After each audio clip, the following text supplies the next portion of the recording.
Bonjour Afid. Bonjour. Bonjour Elgue. Bonjour. Elgue, ça va, je le dis bien? Oui, c'est super. Ça va, super, merci. Où sommes-nous?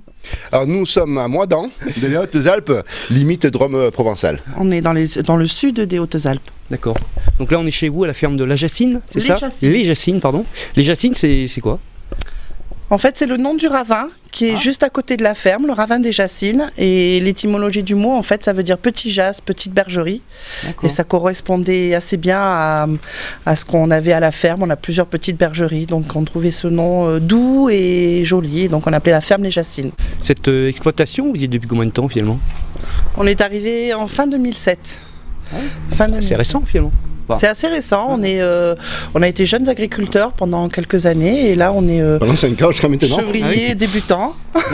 Jusqu'à maintenant. D'accord. C'est-à-dire que vous avez démarré jeune agriculteur ici ou... Oui. D'accord. Oui.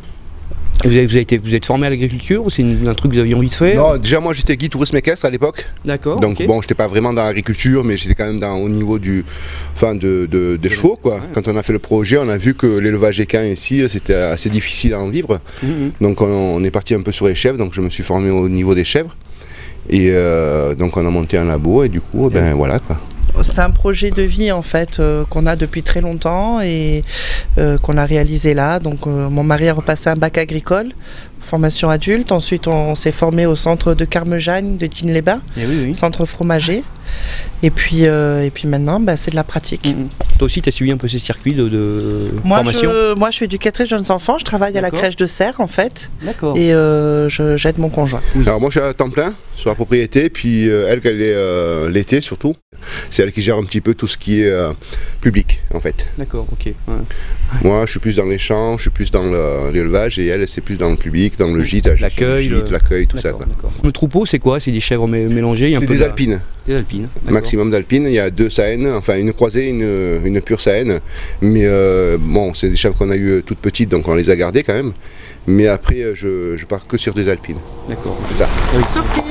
Ah bah donc les itinéraires paysans, on va pouvoir l'aborder là, ça commence à être les... Donc ça c'est les gens qui vont faire la visite. Le premier, donc ces itinéraires paysans, il y a des gens qui arrivent, c'est des gens qui sont au gîte, sinon comme public c'est un peu quoi finalement? On a surtout un public nous familial, puisque le contact avec les animaux en fait ça plaît beaucoup aux enfants. Et on a le gîte aussi, c'est souvent un public familial.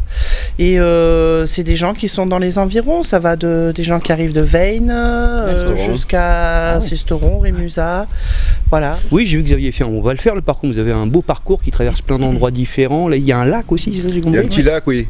Ben voilà, donc en fait le parcours, on va traverser des champs.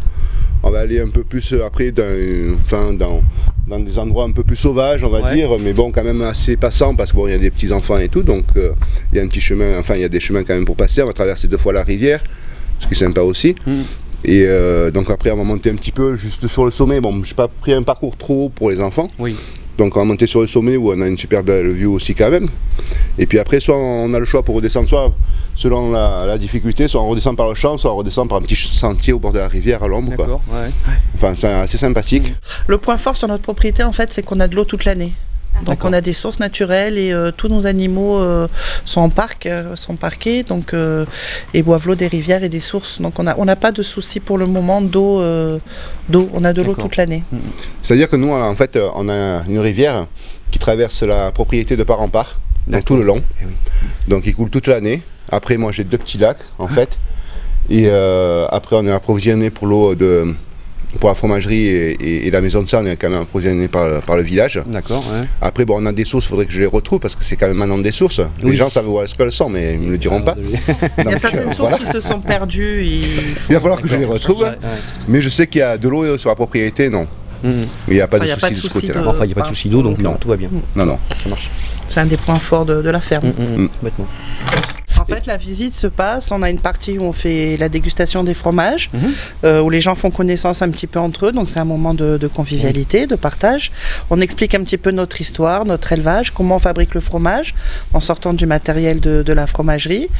Et pendant qu'on discute, alors parfois les adultes ont beaucoup de questions à poser, les enfants c'est un petit peu long la partie théorique, donc souvent ils viennent devant avec mon mari, faire un petit tour sur les chevaux, sur les ânes, aller voir le bouc, lui donner à manger, et ensuite on part tous ensemble, sortir les les chèvres de la chèvrerie, faire un parcours avec elles. Et puis on termine la visite par la démonstration de la traite. Et les gens qui veulent essayer de traire les chèvres et de goûter le lait directement au pied de la chèvre. Wow. Voilà, ça se termine comme ça. Ouais, ça doit être beau ça, j'imagine pour les enfants, ça doit être un bon moment ça. Ouais. Ah oui, c'est un bon moment de rigolade. Oui, ces itinéraires, vous les proposez presque toute l'année? Les itinéraires, on les propose souvent à partir du moment où on fabrique le fromage, puisque comme il y a la dégustation, donc d'avril à octobre, après le temps le permet moins, et puis il y a moins de monde aussi sur la région. Mais ce qui est bien quand les gens viennent à la ferme, c'est qu'ils découvrent un peu notre vie à nous, toute l'année dans la région. Donc je veux dire, c'est pas un parc animalier, c'est vraiment un lieu d'élevage, un lieu de vie, et c'est vraiment notre travail, quoi. Merci à vous. Merci. Bonne continuation. Merci. Ouais.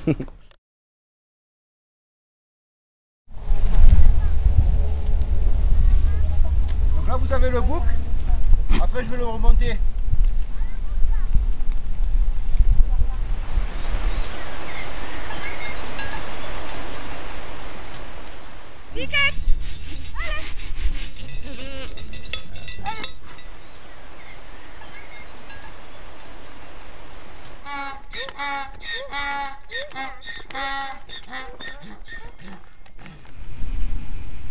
Allez, andiamo a casa. Vai chercher les chèvres.